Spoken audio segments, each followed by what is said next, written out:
On September 2, 2004, a beloved Islamic spiritual leader was laid to rest in Damascus, Syria. سماحة العلامة المربي العارف بالله الشيخ أحمد كفتارو. نبأ وفاة الراحل الدكتور. As news of the death of Sheikh Ahmed Kftaro is reported throughout the Arab world, his passing escaped the notice of the Western media.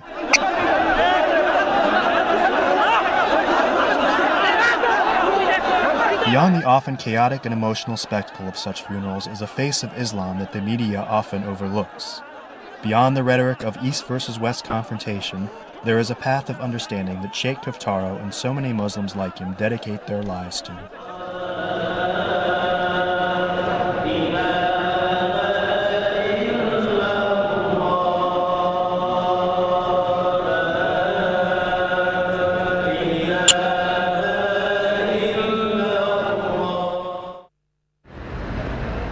Damascus is believed to be the oldest continuously inhabited city in the world. It has played an important role in Islamic history since 635 AD, just 3 years after the death of the Prophet Muhammad when invaders from the Arabian Peninsula arrived in Damascus. The city soon became the capital of the Umayyad dynasty in an Islamic empire that stretched from the shores of the Atlantic to the Indus River. Though the political clout of the city began to diminish when the capital was moved to Baghdad with the arrival of the Abbasid dynasty, Damascus has remained an important center of Islamic learning until this day. It was here that Ahmed Kftaro, the future Grand Mufti of Syria, was born in 1915, son to Sheikh Muhammad Amin Kftaro, a prominent Muslim scholar of his day. The young Sheikh Ahmed Kftaro studied under some of the most renowned scholars in Damascus, and in 1938, after the death of his father, he began teaching at Abu Noor Mosque.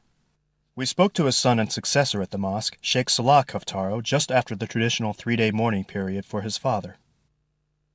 The Abu Noor Foundation, which was recently renamed after its founder, Sheikh Ahmed Kftaro, started as a small place of worship for no more than 100 worshippers.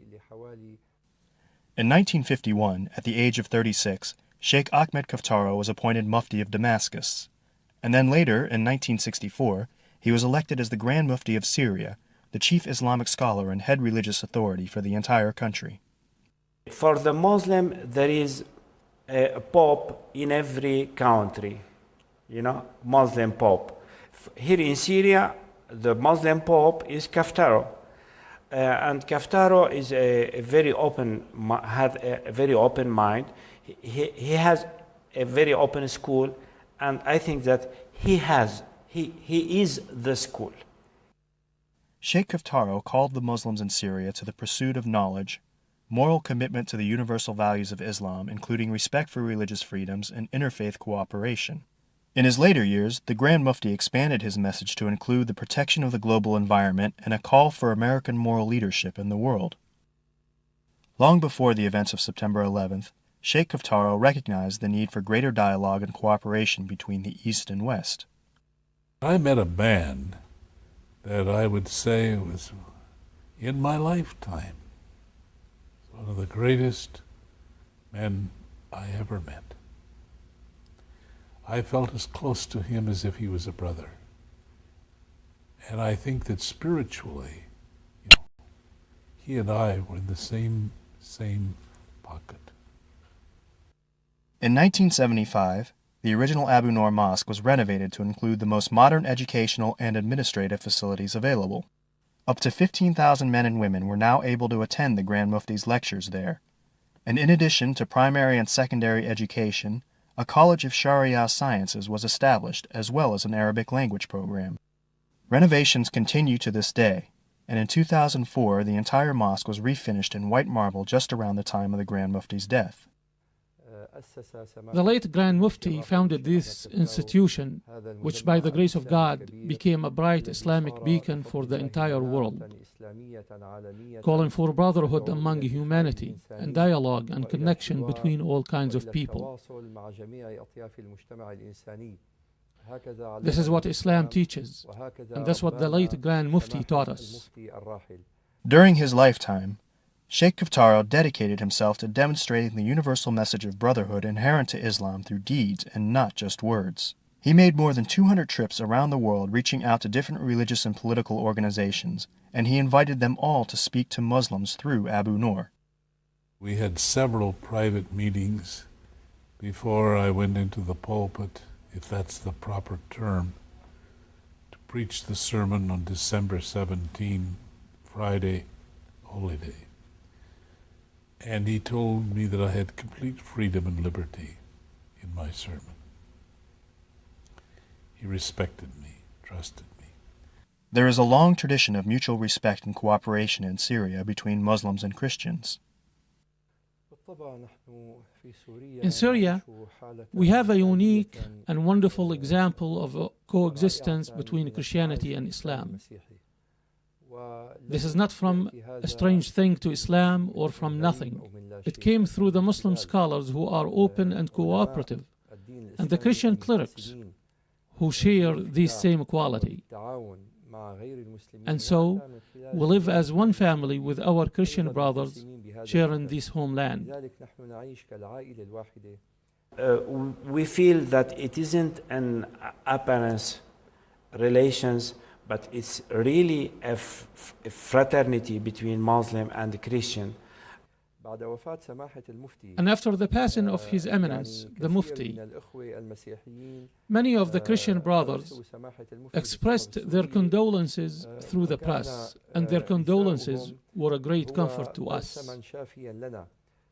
And I'll never forget, the shocking thing was, I asked him, well, here in Syria, which has a population, I think, of about 18 million, how many Christians are there?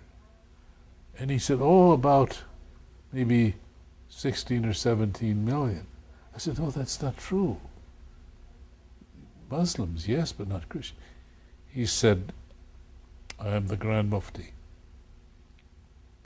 You cannot be a Muslim in Syria if you're not a Christian that focuses on Jesus.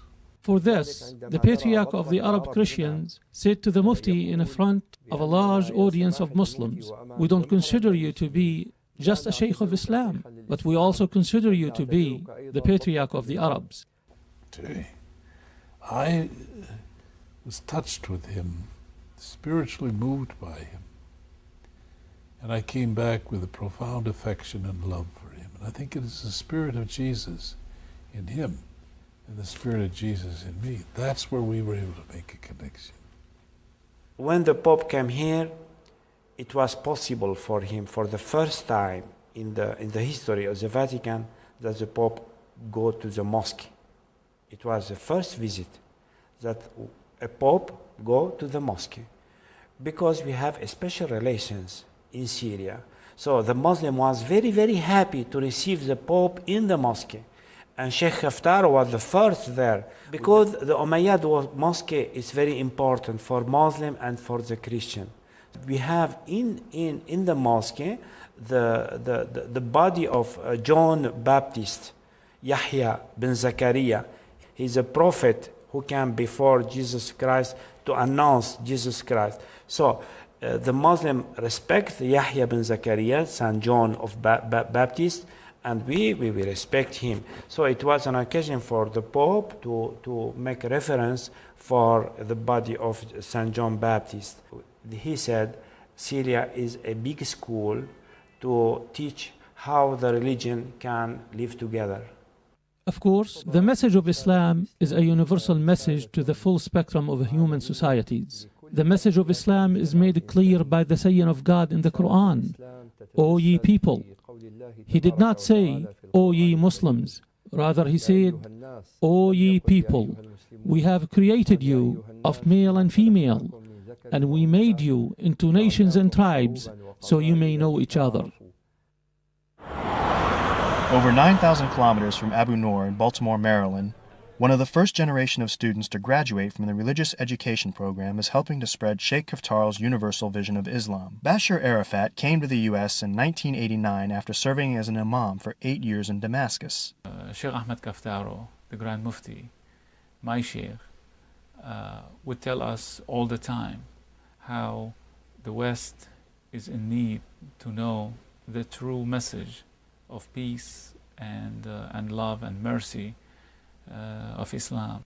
Imam Arafat became the Muslim chaplain for both Johns Hopkins University and the Baltimore City Police Department. Ultimately, he would influence a new generation of Muslims to take up studies at Abu Nur. We met one such student in Damascus, an American convert who had become a Muslim some 8 years earlier and taken the name of Halim. Halim first took a rational, skeptical approach to assessing Islam. This is not at all uncommon to new Muslims, particularly those from the West. I was listening to an argument between a Christian and a Muslim, and I basically didn't feel like listening to it. And so I told them both to get away from where I was, because they were both wrong. And I told the Christian why he was wrong. I used to study Christianity, and I told him why he was wrong, gave him the evidences. He got mad and left. And when I tried to do the same with the Muslim, he showed me that I was wrong. And I was very arrogant. I didn't want to be wrong. So I started to study to try to find faults so that I could go back and say, see, I was right, mashallah. And this didn't work out like that. Bilal, from Toronto, Canada, who converted a little over a year before we spoke to him, summed up the value of careful consideration. Of course, when you're born into something, you don't have that choice, like, let me just think about it. But when you come into a new religion, this is the rest of your life here, You're dedicating your life and your time to this religion. So you got to make sure it's right, Another student we spoke to, Sonia, joined the relatively small Islamic community in Colombia 5 years earlier after similar deliberations. First, I met some Muslims in the United States. And I just like the way they treat each other and the way they live their lives. And then when I came back to Colombia, I started looking for information about Islam, and I read so many books about Islam, and I went to talk to the Sheikh in Colombia, in Bogota, and I asked as many questions as I have. So I don't know, after a few months, I was just so convinced about the truth of Islam. The thing about Islam is it challenges. Basically, it's go out and look at Christianity, go out and look at any religion. We know where you're going to come back, because Islam is the truth, and we know those aren't the truth, But any other religion, they won't tell you to do that, because they don't want to take that chance and lose you, They don't want to lose a follower, right? But most of the international students at Abu Nur are not converts to the faith. Nuwaira, from the Netherlands, was born into a practicing Muslim family of Dutch and Indian descent. As with all the students we spoke to, she came to Abu Nur primarily to study the Arabic language, but only after completing a degree in Islamic studies in Holland. Islam for me is important in all aspects of my life. I mean, I studied for, 8 years about Islam at the university. Now I'm here at Abu Nur. I mean, so it gives me the, impulse? The impulse to study and to learn more. Many of those we met studying at Abu Nur came from academic and professional backgrounds, such as Saeed, a Muslim native of India who now lives in the United States and works as a biology teacher. For him, the spiritual discipline of Islam plays a central role in his work. So following Islam makes you very peaceful and very kind, affectionate, and very understanding of people. So in that sense, as a teacher, it really helps me to be very patient. Islam gives you that ability to, go step by step. It doesn't force you into learning everything at once, you know what I'm saying?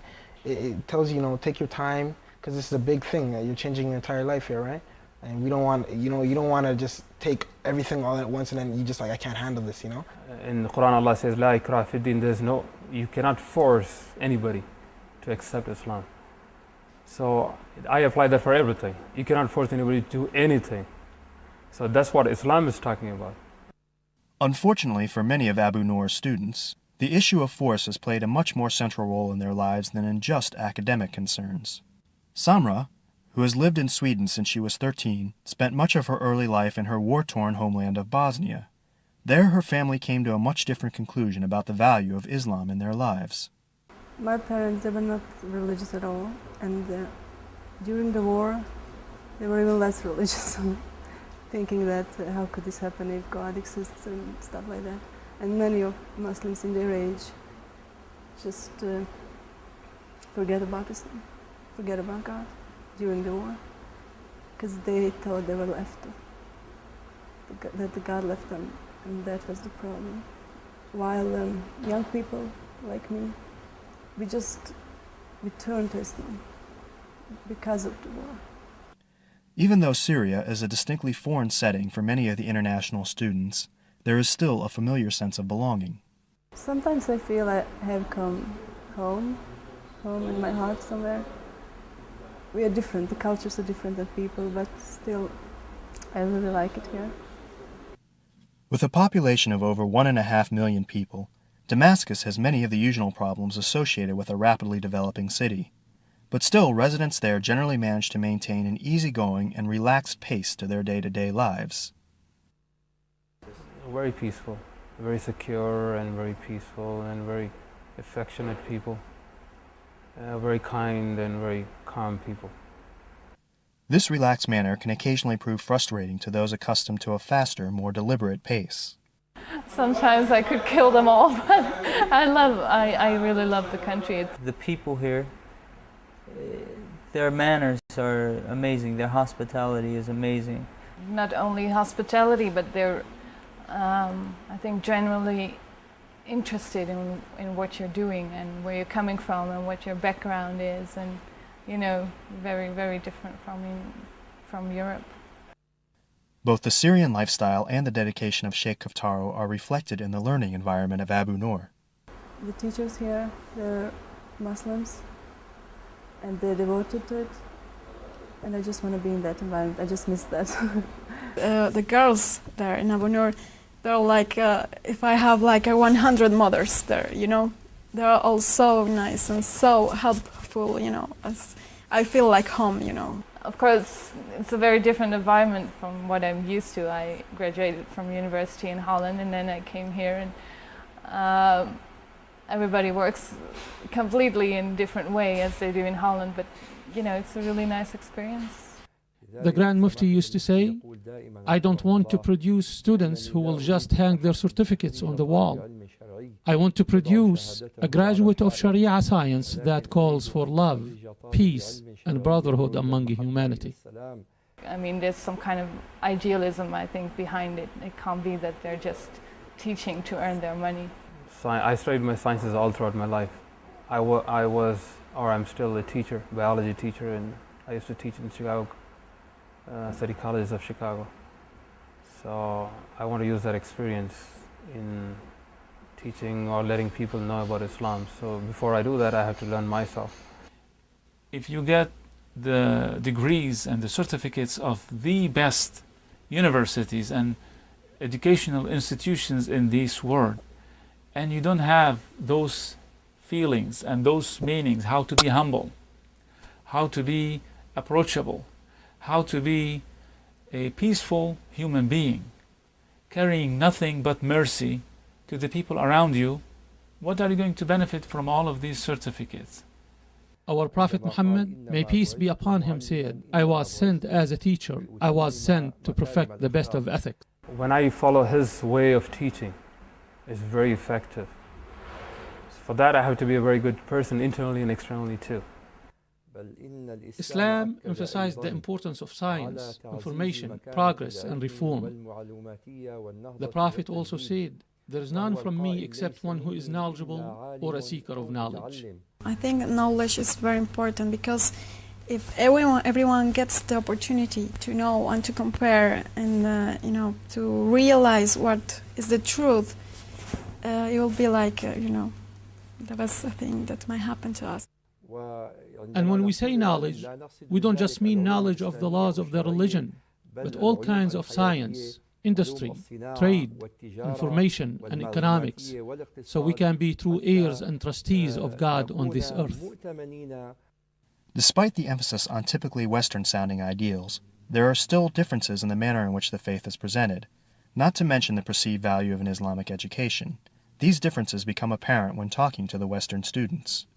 Islamic studies, first of all, here they always say, when they hear I did Islamic studies, oh, subhanallah, and that's, but of course the university in Holland is very secular. You don't, you know, learn all the hadith by heart or anything like that. It's very much from a distance, of course. Since I live in West, I've been taught to criticize everything, and it's very, very hard to let it go, especially, but you can never criticize the words of God, and that's what's the most important to me. I just take it as it is.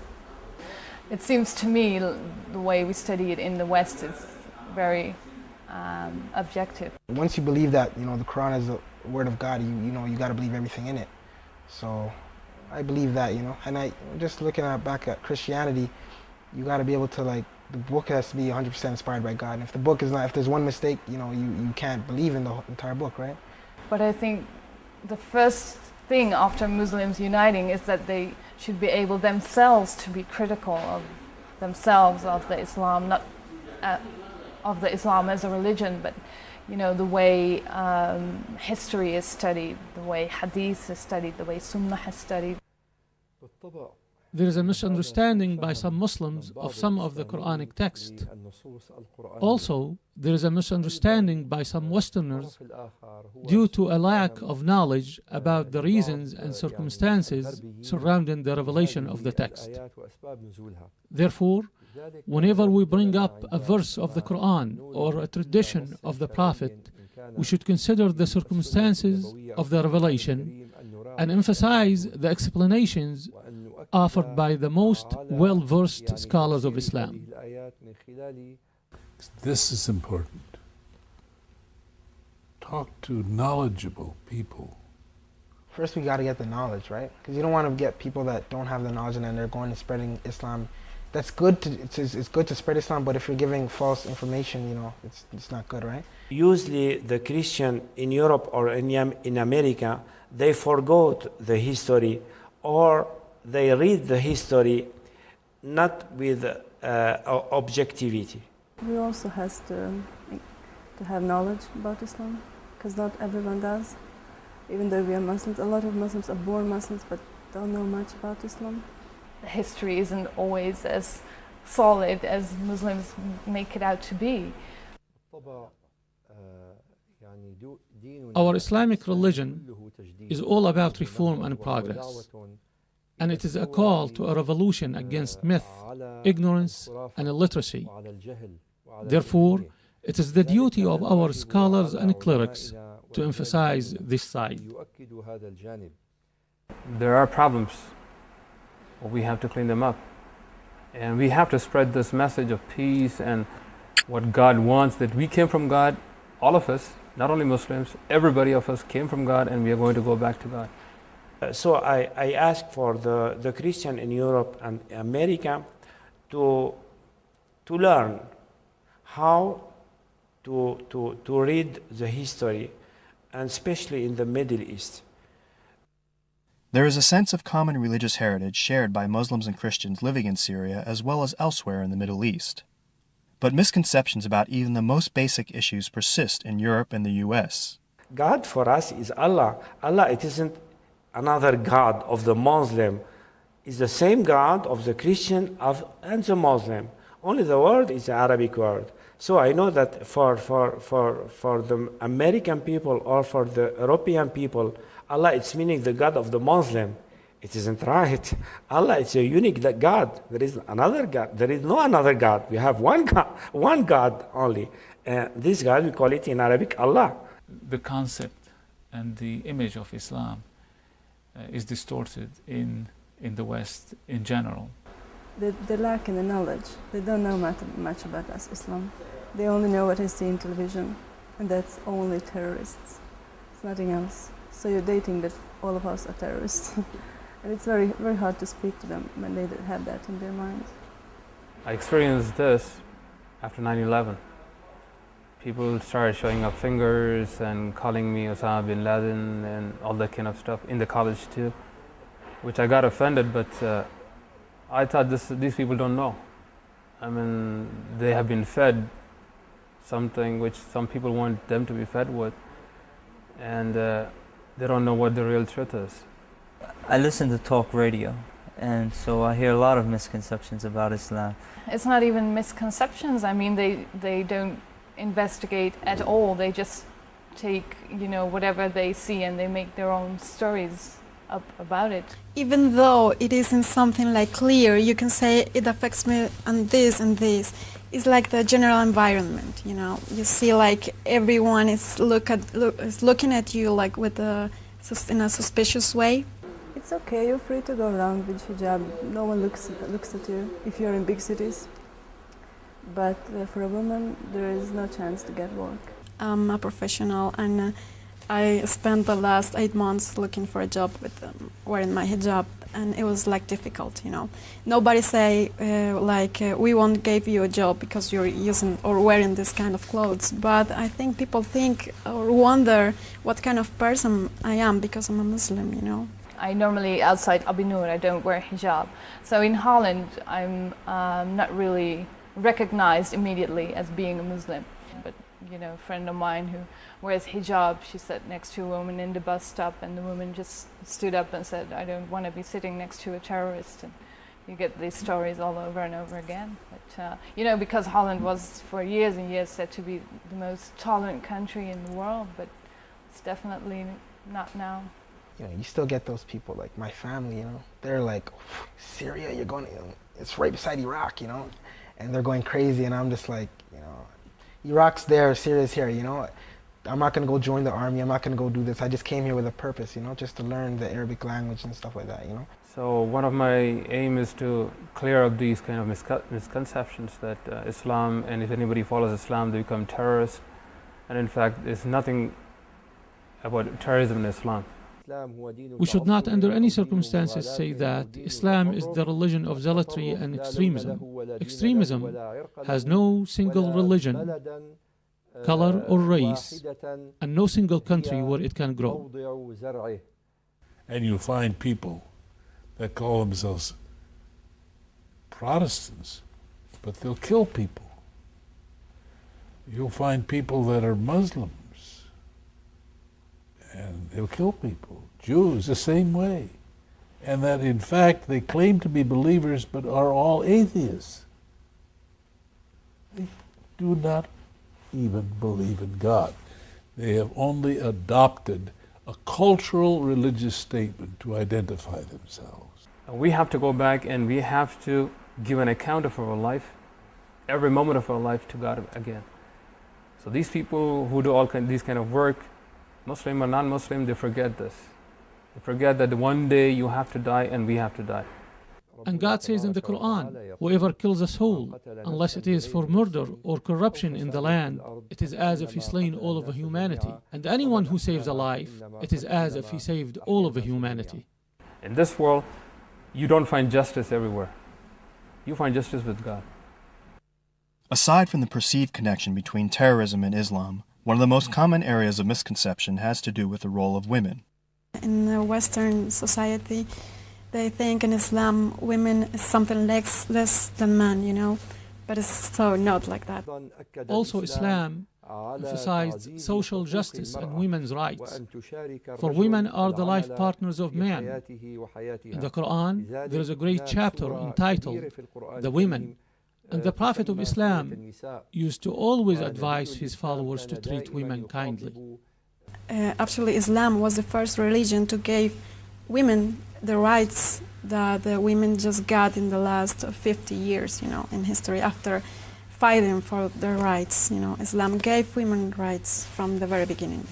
Always when people learn I'm a Muslim, and especially when they learn I'm not married, they always, no matter, you know, Westerners everywhere, they always say, oh, well, you know, within a few years when you're married, you'll be wearing hijab and you'll walk behind your husband. And they all say it jokingly, of course. My answer to anyone with this criticism is that they should go and have dinner with a Muslim family, or perhaps even if they're uncomfortable doing that, then read a book about the Prophet and his wives.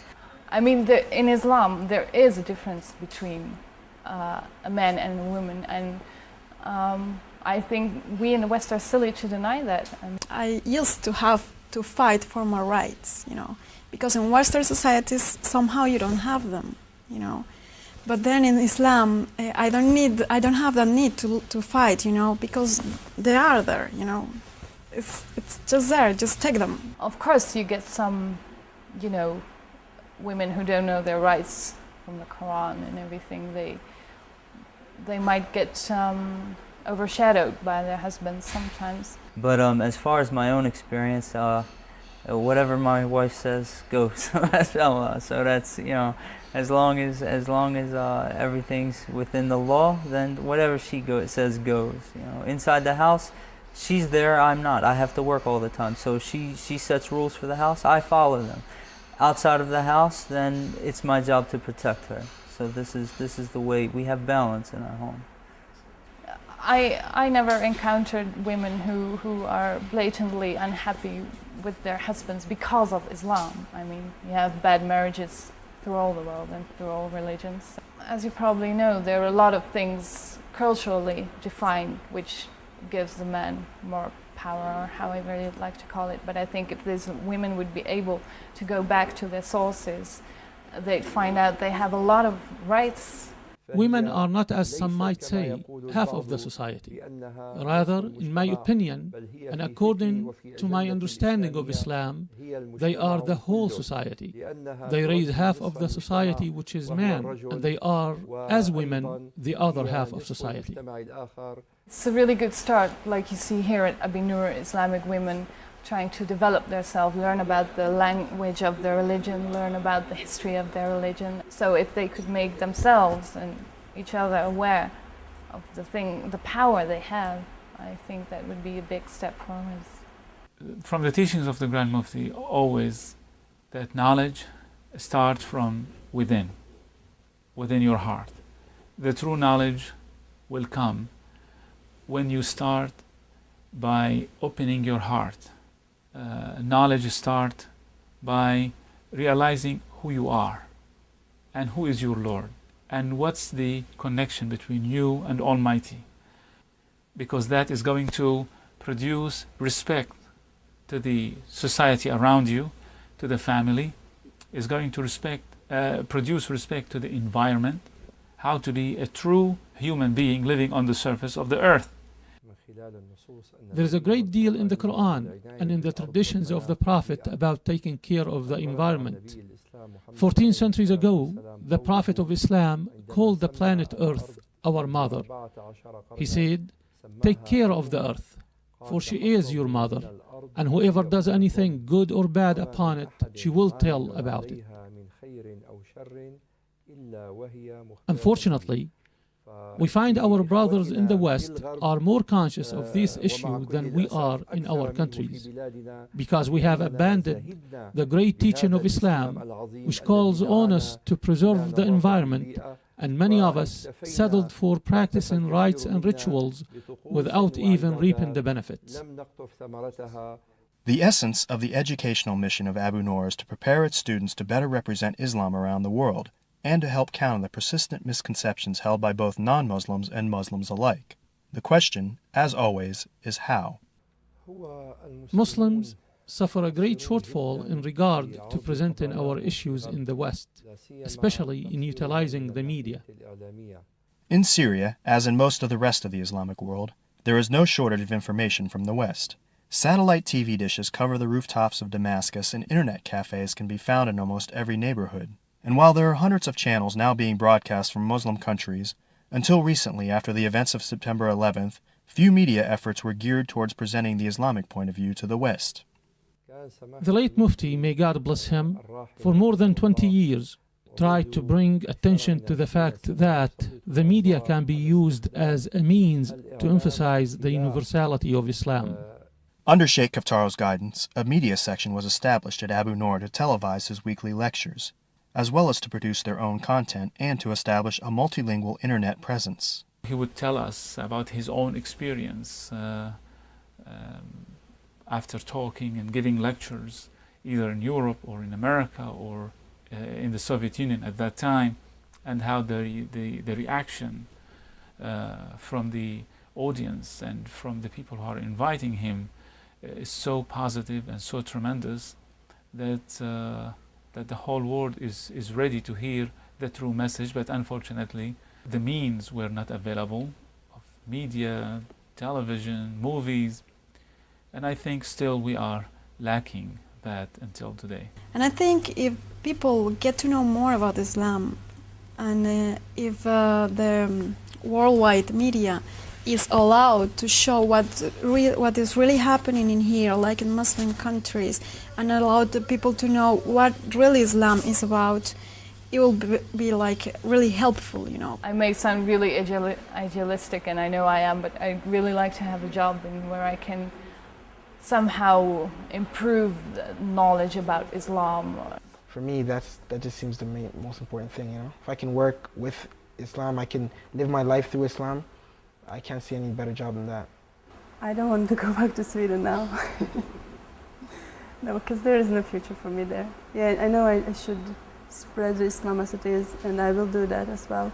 But what I plan now is to go back to Bosnia, because that's a dream I have, to live in my own country, among my own people, and to work as a teacher there.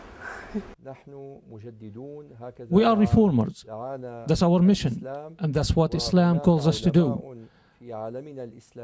There are many Muslim scholars in the Islamic world, in Saudi Arabia, in Sudan, in Yemen, and Pakistan, who share our mission.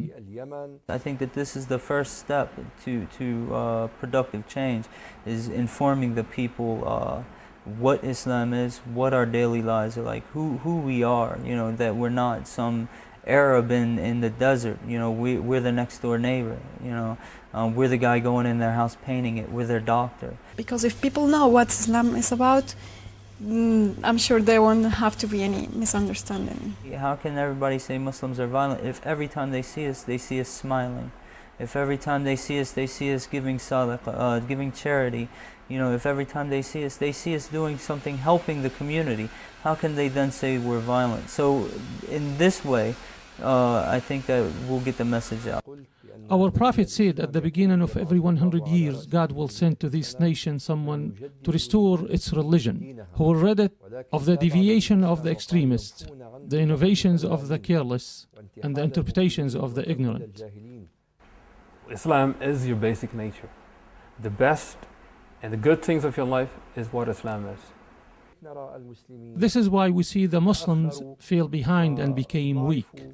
This is due to ignoring the methodology of reform in the Islamic agenda, which Islam calls for until the Day of Judgment. When I believe in God, it isn't enough that I believe in my heart, but I have to believe in my comportment, in my life. And if everybody believe in God, want the peace, he has to work for the peace. Peace nowadays is usually thought of as between two warring parties, but we call for the true brotherhood between all of humanity. That's what we learned from Islam, from Moses, from Jesus and Muhammad. May peace be upon them all. I have to respect the Muslim, and the Muslim has to respect me. I have to respect Jews, and the Jews has to respect me. When there is equality between the persons, we will arrive in God. So our duty as Muslim scholars and in Islamic movements is to be as a mercy for all of humanity and to emphasize this side of Islam. And this is something that not only the Prophet of Islam called for, but also Jesus, Moses, and before them, their grandfather Abraham, may peace be upon him. We look at the monotheistic religions as one in their essence, basics and roots, and it is our duty to call for peace through them all. Sheikh Ahmed Kftaro always saw religion as a force that could unite the world, and as his health began to fail him in later years, his son Salah continued his mission. From the Crystal Cathedral in Garden Grove, California, welcome to the Hour of Power with Robert Schuller. Less than a year after Dr. Schuller visited Abu Nur, Salah Kftaro visited the Crystal Cathedral in California in his father's place. Welcome. Welcome. Welcome. Welcome.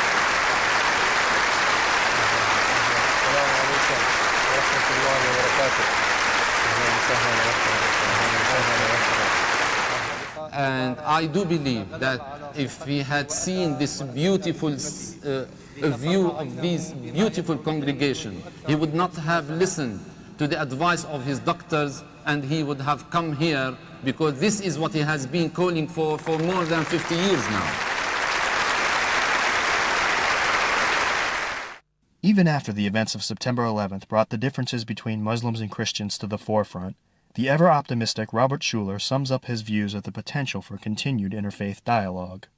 I'm not sure we need more dialogue. I think we need more fun times together.